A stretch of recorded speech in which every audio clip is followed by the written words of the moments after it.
सबसे पहला जो धर्म है पूरी मानवता का, पूरी इंसानियत का, वो इस्लाम है।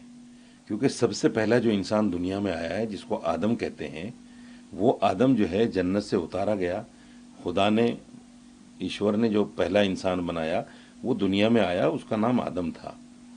ये कह देना कि साहब वो फलां की सभ्यता चलेगी, फलां का धर्म ख़त्म हो गया, ये मैं समझता हूँ ये अच्छी बात नहीं है। अपने धर्म को अच्छा मानना तो अच्छी बात है, लेकिन अपने धर्म को अच्छा मानकर दूसरे के धर्म को, दूसरी की आस्थाओं को बुरा कहना ये बिल्कुल गलत है। कोई भी धर्म ये चीज़ नहीं सिखाता है। हिंदू कल्चर, जो हिंदू लोग हैं, उनकी आस्था के मुताबिक अच्छा है और होना भी चाहिए अगर उनकी आस्था है। लेकिन अगर कोई मुसलमान हो गया, मुसलमान बन गया, जैसे हिंदुस्तान में सारे मुसलमान कन्वर्टेड हैं, होंगे, रहे होंगे, दादा सकड़ दादा लकड़ दादा कोई हिंदू हमारे, लेकिन आज तो हम मुसलमान हैं ना। तो हमारी जो सभ्यता है, हमारा जो कल्चर है, वो इस्लाम से मेल खाता है, इस्लाम की बातों को मानने के लिए कहता है। किसी भी आदमी को कोई नाम लेकर टारगेट नहीं करना चाहिए। आपकी सभ्यता अगर इतनी बड़ी है तो सारी दुनिया में क्यों नहीं है? ये सिर्फ 3 देश क्यों हैं? श्रीलंका है, और आपका नेपाल है, और हिंदुस्तान है। कुछ इंडोनेशिया में भी हैं कुछ लोग। ये इतने बड़े, अगर आपकी सभ्यता और इतना बड़ा कल्चर है, जैसे मुसलमानों के 57 इस्लामिक देश हैं, आपके तो नहीं है। आप 10 नाम गिनवा के दिखा दो कि हमारे 10 नाम हैं, ले दे के नेपाल और श्रीलंका। हिंदुस्तान भी आपका देश नहीं है। हिंदुस्तान भी तमाम मिली जुली कम्युनिटी का और सब धर्मों का देश है। तो इस तरह से कह देना, मैं समझता हूँ ये कहीं ना कहीं वास्तविकता नहीं है। ये गुमराह करने वाली बात है, हिंदुओं को ठगने वाली बात है। अल्लामा इकबाल का सारे जहां से अच्छा हिंदुस्तान हमारा, मैं तो कहता हूं कि उसे न सिर्फ ये कि राष्ट्रीय गान का दर्जा देना चाहिए, बल्कि पार्लियामेंट और असेंबलीज के अंदर उसको पढ़ना चाहिए। अल्लामा इकबाल का एक शानदार कौमी तराना है, सारे जहां से अच्छा हिंदुस्तान हमारा, हम बुलबुलें हैं इसके, ये हिंदुस्तान हमारा। हिंदुओं का सवाल ही नहीं है। अल्लामा इकबाल सारे हिंदुस्तान के लोगों की बात कर रहे हैं।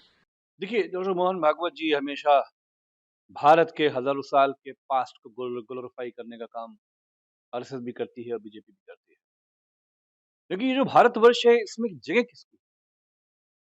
भारतवर्ष में इस देश का जो बहुसंख्य हिंदू दीनहीन है, गरीब है, कपड़े फटे हैं, खाने को नहीं है, भोजन नहीं है, साफ पानी नहीं है, स्वास्थ्य नहीं है, वो भी देश में डबल इंजन की हिंदुत्व सरकार में। तो ये भारतवर्ष किसका है?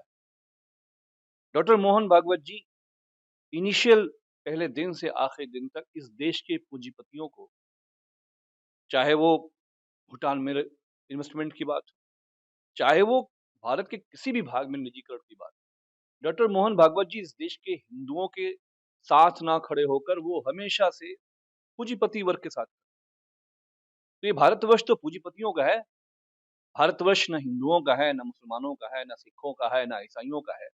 लेकिन जो हमारा पहले वाला भारतवर्ष था, पहले के जो हमारे राजा थे, वो प्रजा की चिंता करते थे। वो रात में अपना चेहरा बंद करके वो जाते थे और गरीब गुरबा लोगों से बैठकर सरकार के खिलाफ वो क्या सोचते हैं उनकी बात को सुना करते थे। लेकिन डॉक्टर मोहन भागवत जी का कान, और पूरे देश में जो दौलत की और रिसोर्सेस की लूट है, इस भारतवर्ष में पूंजीपतियों की पूंछ है। मोहन भागवत जी को इजिप्ट, रोमन सिविलाइजेशन से सीखना चाहिए। वो लुप्त नहीं हुई। अगर लुप्त होने की बात है तो राखी गढ़ी का एग्जाम्पल है, इंडस सिविलाइजेशन है। ये हमारे देश की सभ्यताएं थी, ये खत्म नहीं हुई हैं क्या? तो उनको जब इतिहास नहीं पता है और बिना मतलब का कहते रहते हैं, कहते हैं कि बड़ा बौलापन या खुद का मियाँ मिट्ठू बनना, हमारी भी सभ्यताएं इरेज हो गई हैं।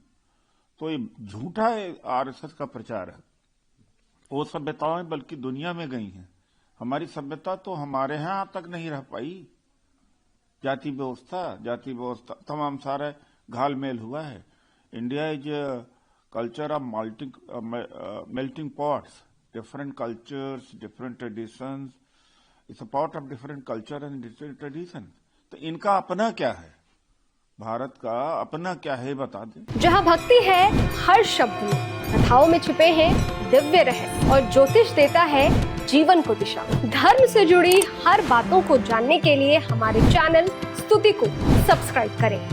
चैनल पर जाने के लिए इस लिंक पर क्लिक करें।